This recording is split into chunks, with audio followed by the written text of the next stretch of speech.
Hey guys, welcome to a new video of mine on the channel, and this is going to be a little custom Lego Titanfall 2 Titan review. And so this guy right here, I personally built this guy, all 100% custom design. I did get some inspiration from some instructions online and a couple images off the internet. Link those link those in the description below in case you want to check those out, see where I got the inspiration from. But for the most part, I built this guy 100% on my own, and I'm pretty proud of it. I'm not gonna lie. So this guy right here, this one was very tedious to build. The main head piece here, this took forever to build. I like, my pieces aren't sorted out or anything together, so I had to go through like my entire bucket full of just pieces, and I had to scramble for all these tiny little pieces in here. Like, you can kind of see, like, I preferably wanted to put like one of those single square studs, but I didn't have any more, so I had to supplement with the little circle studs. Anyway, so yeah, this Titan guy here, this probably took me about 150 pieces maybe. I don't have any instructions, but if I went through the bucket again, I probably could build this guy. Maybe some other time I could link some instructions in the description if you want to try to build your own, or if you just want to take a couple of pictures or just get some inspiration from this guy, you could try to build your own or even improve off of my design. Oh. So yeah, this guy was a ton of fun to build though. Yeah.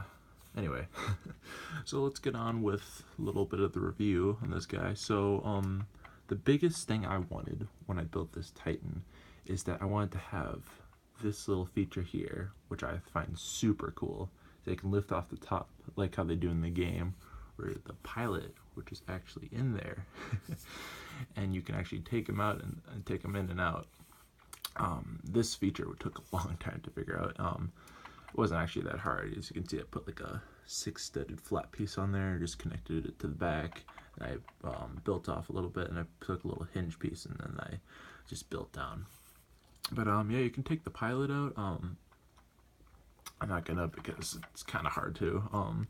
The inside there, couldn't really, as you can see, I couldn't really put that much detail into, because it was literally just the size of the pilot. But you can kind of see there's like a tiny little control panel just for that little hint of detail. But yeah, that feature is really cool. You can kind of see he's got the blue eye here, and on the image that I took from, he had a lot of red on the front page. He kind of had like this red on like the side of the face and the front. So if you play the game of Titanfall and you maybe use like the black chrome, you may not see the white and red, but if you just take off the camo of your Titan character, then you'll see the red. And I just wanted to go for like a traditional look. I could have gone for like, probably cheesed it with like a camo on, but I wanted to go for an original design. But on top of there, I used like a little alien blaster, and I used a light blue stud for like an extra eye. If you can look at some of the images for the Ronin, he has like a couple extra eyes.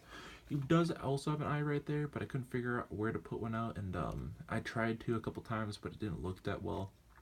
So I just to give him that extra eye, I put it on there, give him a little antenna there, and it's also kind of fun. I gave him like these little, I don't know if they're bunny ears, but that's what they kind of look like. But how I put those on there, I basically just took one of those little hinges there, and traditionally I would have wanted one of those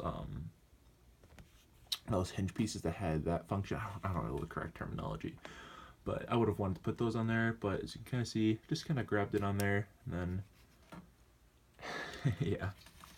But I also wanted to have like a little grabbing function, so I put that little handle on there. Traditionally, they would have had like a wide bar on there, but as you can kind of see, his head is kind of small, so I didn't really have enough space. But I did want to have a function. Put your pilot on there, and so that way he can grab on there. Put like this piece right there. I have no idea where I got this piece, but I was super lucky, and I was so happy. I found that just for like an exhaust piece for that tiny little bit of extra detail. But yeah, that's about for the head. Um, as you can probably see, there's a bunch of gaps in there, but that's mostly just due to the pieces and the handicaps that I had to go through. You can even see like these little black pieces on there. Um, Also, traditionally, there would have been like an extra, oops, there would have been like a little extra bar there, but that's just what I kind of had to deal with. Now for the arms. The arms, I took one of those cylinder pieces and attached another slightly smaller one, and then you can kind of see I took like one of those blue stud converters. It was like, I don't know. I don't know, I'm sorry guys, but I don't know the terminology. But then you can kind of see how I did it, and then I took these arms right here. I didn't actually have some spare on my own. A long time ago I had a Hero Factory set, and so I just kind of ripped that dude apart. And then I used the forearm, and then for the hand, for that side. And then over here, basically just copied it again, and on the forearm, just put a little ventilation piece on the forearm, just to give it that little extra hint of detail. And for this giant broadsword, I originally had a really good idea for it, but as soon as I got done building it, I realized I couldn't attach it to the hand, so I had to scrap that idea. But I kind of like how this ended up turning out. In the Ronin in the game does have a massive broadsword, so I think it is kind of appropriate. And down there is like one of those door hinge pieces, because also in the game, it does have some spikes on the sword. So that was kind of nice to have that little hint of detail. And for the legs, just took one of those pieces and I hinted it some more of my Hero Factory guy, and I hinted it to those. And then also some Technic armor plating. I put that for the knees. And then for the leg right there, you probably didn't notice, but I didn't have the corrected color, so I mean it kind of looks like he's been battle worn. And then for the feet, his feet are a little big, but I think they do. I think they look pretty well. Originally, before I added these feet, you can kind of see that gray plate on the bottom. It was just a cube, and it looked kind of goofy, so I need to add that, and plus it gives them some extra stability. So, yeah, this was my Lego Titanfall 2 Custom Titan. Again, link will be in the description for the instructions that I took inspiration from and some of the Google images. But hope you enjoyed, and I'll see you next time. Bye.